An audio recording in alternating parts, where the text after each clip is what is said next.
Allez-y Tata et soyez les bienvenus dans votre rendez-vous avec l'actualité. Écoutez ça, qui dit actualité dit forcément Jeux Olympiques. Et oui, on entend parler tous les jours en ce moment. Mais Jeux Olympiques, ça parle forcément pour beaucoup de Français qui aiment le sport, voire l'activité physique. Alors, qu'en est-il du déploiement de cette sensibilisation aux bienfaits de l'activité physique en Martinique? J'ai l'honneur de recevoir aujourd'hui un représentant de la Drachette, Michel Destin, qui est venu aujourd'hui pour nous parler d'une grande cause nationale. Pourquoi cause nationale en 2024, l'activité physique, Michel? Alors déjà, bonjour à vous, Madame Théodose, et merci de nous avoir invités, puisque je représente la Dragesse.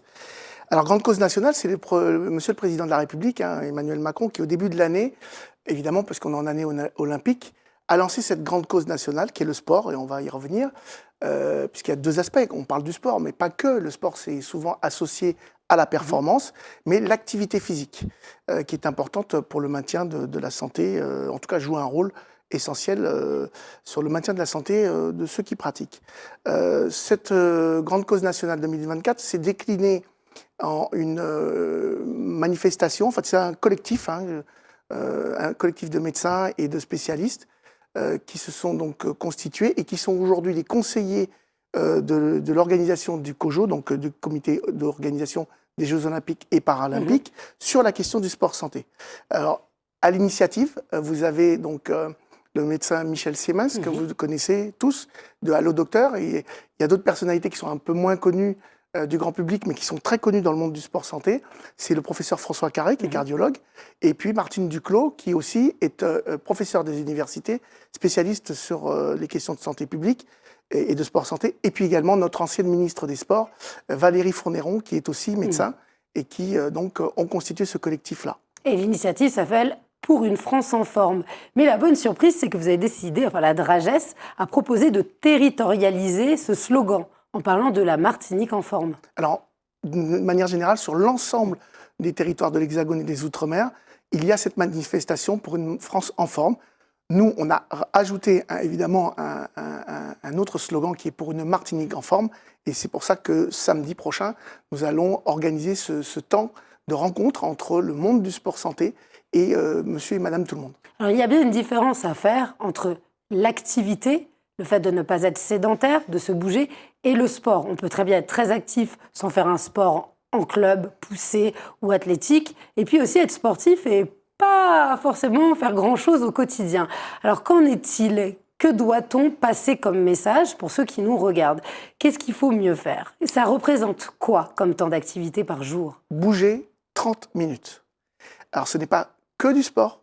Ça peut être aussi une activité physique et sportive, mais c'est surtout les activités au quotidien. Monter, descendre des escaliers, ne pas prendre sa voiture, faire la cuisine, faire le ménage, faire le jardinage, faire du bricolage. Tout ça, c'est de l'activité physique. C'est-à-dire qu'il faut que le corps bouge pendant 30 minutes. On n'est pas fait pour être sédentaire. On est fait pour bouger. Et c'est vrai qu'aujourd'hui, le fléau qu'est l'addiction aux écrans fait que notre jeunesse en particulier bouge de moins en moins. Et nos seniors aussi, parce qu'on a des problématiques de perte d'autonomie qui sont importantes à la Martinique. Et tout ce dispositif-là, il s'adresse à toutes ces personnes. Et vous avez aussi des sportifs qui sont sédentaires, c'est-à-dire qu'ils s'entraînent, mais ils ne bougent que pendant l'entraînement. Ils peuvent rester 8 heures assis. Ils prennent leur voiture pour aller chercher une baguette de pain. Exactement. Donc, donne un exemple. On se bat contre ça pour mettre nos compatriotes martiniquais et martiniquaises en mouvement, notamment à travers ce temps d'échange où vous allez avoir des intervenants quand même de qualité et qui vont, encore une fois, enfoncer le clou, puisque ce n'est pas d'aujourd'hui que l'on parle de ces problématiques-là. Alors avant de détailler le temps fort, qui se traduit par une journée qui aura lieu en mai, je voudrais revenir quand même sur la relation qu'ont nos citoyens avec l'activité physique et le sport plus spécifique. Qu'en est-il? Quel diagnostic vous pouvez dresser de manière rapide? Aujourd'hui, c'est clair qu'en Martinique, plus qu'ailleurs, puisqu'on a une population vieillissante et qui, en termes de démographie, diminue de manière considérable, nos compatriotes bougent de moins en moins. Ce n'était pas le cas il y a quelques années, mais aujourd'hui, on a atteint des situations un peu compliquées. En fait, il faut simplement, encore une fois, bouger pour pouvoir justement lutter contre ces effets, cet effet de la sédentarité qui provoque toutes les maladies non transmissibles que sont les maladies chroniques ou les affections de longue durée. Et on est champion du monde sur le diabète en Martinique, par exemple. Et ça, c'est un problème. On sait que la pratique d'activité physique est une thérapeutique dite non médicamenteuse. Elle remplace le médicament. Elle permet, par exemple, pour des personnes qui sont en situation de cancer, d'alléger leur traitement, de supporter les effets négatifs du traitement. Et ça permet aussi, pour ceux qui sont en rémission, de ne pas retomber dans ce problème-là. Donc, c'est-à-dire en prévention et aussi en curatif. Exact. C'est là en amont, et puis il faut l'utiliser au même titre qu'il y a maintenant la méditation qui est reconnue, il y a les médicaments pour le côté très médical, mais là c'est quelque chose de gratuit, le fait de se bouger. Exactement. À partir du moment où on met une paire de chaussures adaptées, on peut aller marcher, faire ses courses autant faire que se peut. Il y a aussi un autre phénomène dans la société martiniquaise, c'est le vieillissement de la population. Selon l'INSEE, on serait actuellement l'un des départements, voire le département le plus âgé de France. Mais ça ne veut pas dire pour autant que les personnes âgées doivent rester immobiles. Absolument pas. Tant qu'on a une autonomie, il faut la prolonger le plus longtemps possible. C'est très important parce qu'on sait très bien qu'une fois qu'on est inactif, bon voilà, on connaît l'issue. Il faut bouger. L'organisme est fait, l'humain est fait pour bouger. Et quel que soit l'âge, quelle que soit la pathologie, même si on est en situation de handicap, on peut bouger. J'ai eu l'occasion de rencontrer un éducateur qui était spécialisé dans la remise en activité de militaires sortis de situations de combat très compliquées aux invalides. Il parle pas de handicap, il parle de handicapables. C'est-à-dire que sur ce qui reste à faire, il faut faire, quel que soit.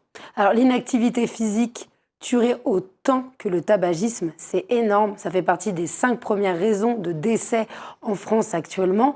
On ne se rend pas compte, finalement c'est invisible, on n'a pas l'impression que ce qui n'est pas fait à présent aura un impact sur le futur. Il y a d'ailleurs des grandes campagnes de sensibilisation de santé qui vont dans ce sens, prendre des bonnes habitudes.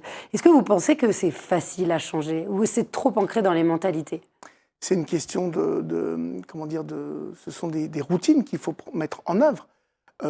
C'est vrai que au démarrage, la remise en activité peut être compliquée, mais on a des professionnels qui mettent de l'activité physique adaptée en fonction de la personne. Si par exemple vous avez des compétences cardiovasculaires qui ne sont pas celles qui seraient nécessaires pour vous bouger, ben vous allez avoir des spécialistes qui vont vous remettre en activité progressivement. Et ce qui est important, c'est la notion de plaisir.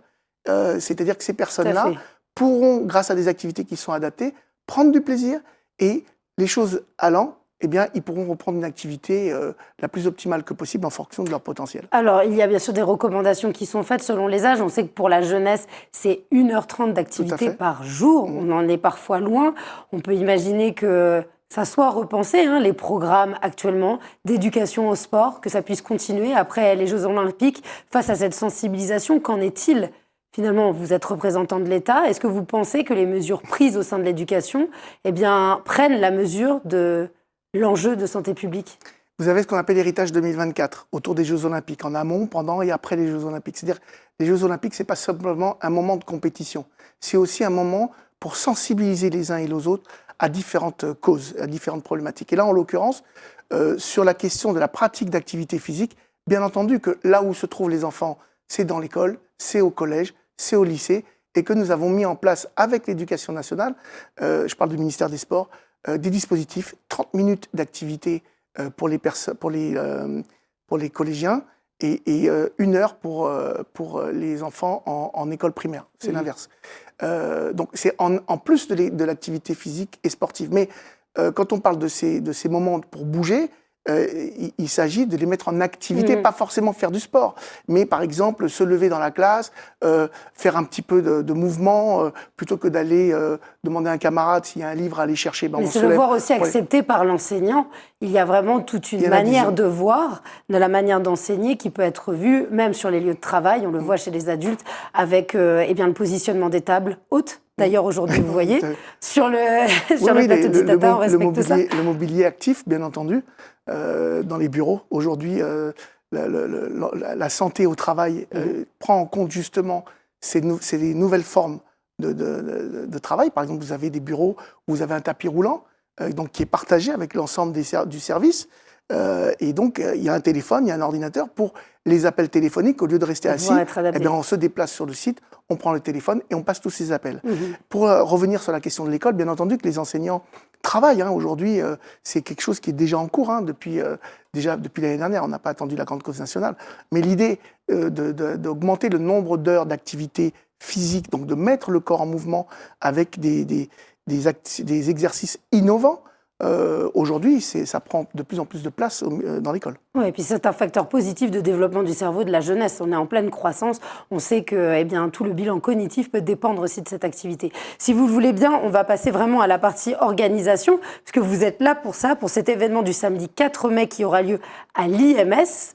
C'est bien ça, à l'Institut du sport de Martinique. Martiniquais du sport. Eh bien, quels vont être les temps forts? Comment s'organise cette journée et à destination de qui est-elle? Alors, le public ciblé, c'est monsieur et madame tout le monde. Donc, vous avez un QR code que vous avez bien eu la gentillesse d'afficher à l'écran.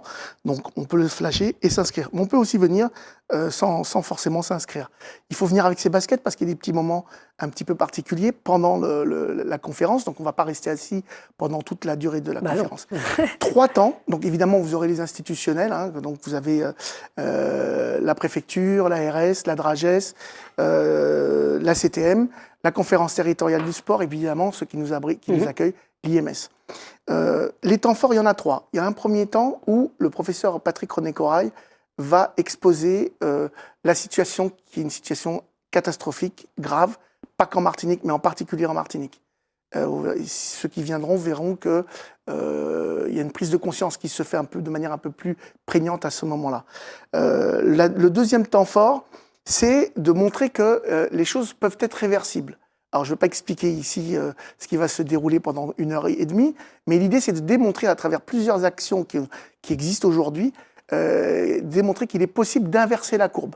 Aujourd'hui, on sait que les capacités à la fois motrices et cardiopulmonaires, cardiovasculaires de nos jeunes est réduite, mais il y a moyen, en mettant des exercices spécifiques et ludiques, de ramener ces jeunes on a perdu quand même 13% de capacité cardiopulmonaire en 10 ans. C'est énorme. Mais il ne faut pas être défaitiste, c'est ça le message à passer. Non, absolument pas, tout est réversible. L'une des capacités que nous avons, nous humains, et comme le règne animal, c'est de s'adapter. Nous sommes résilients. Donc on sera capable d'inverser la tendance sans aucun problème. Et puis troisième temps fort, c'est, parce qu'il y aura un village des maisons sport santé, c'est important qu'on en parle. Ces maisons sport santé, il y en a 11 en Martinique. Il y en a une 12e aujourd'hui qui vient d'être labellisée, qui est la 500e maison sport santé en France. Donc on a ce trophée chez nous en Martinique. Et ces maisons sport santé ont pour mission justement d'accompagner les publics, soit ceux qui sont en reprise d'activité, soit qui n'ont pas de pathologie et ceux qui ont des pathologies, mais sur la prévention primaire, la prévention secondaire et tertiaire, c'est-à-dire sur l'approche curative. Donc il y en a 12 réparties sur le territoire. Et ces 12 maisons sport santé vont venir donc autour de cette conférence à travers un village. Et elles vont montrer aux uns et aux autres, d'une part, ce qu'elles proposent. Et puis aussi, il y aura des activités que les présents pourront tester. Ils verront bien, justement, qu'on parlait d'activités adaptées, qu'en fonction du public, eh bien, les activités seront adaptées. Et selon les goûts, selon les capacités de chacun.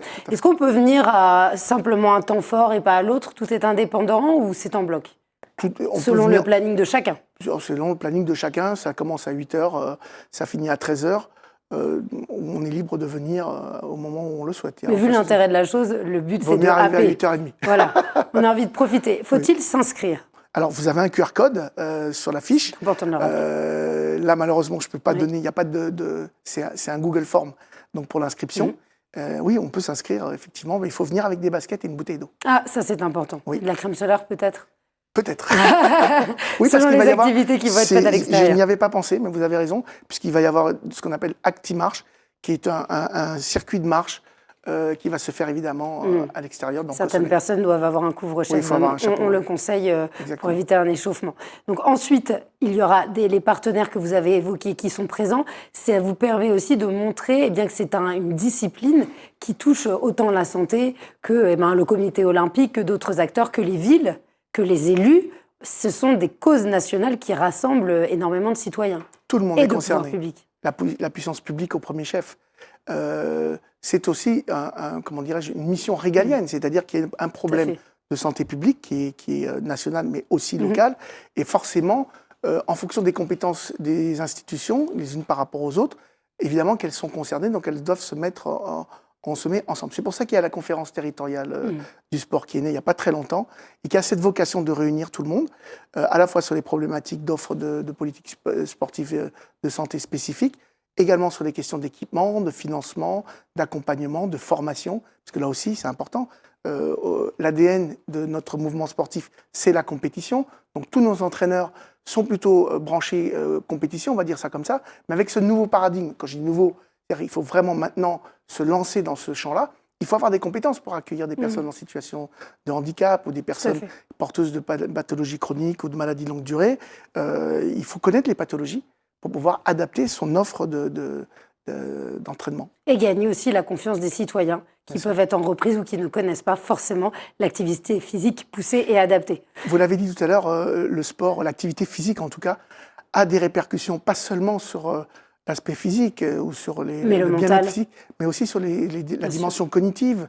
Vous avez des personnes d'un certain âge, en pratiquant une activité, ils retardent Alzheimer, ils retardent les pertes de compétences cognitives. Ça, c'est très important.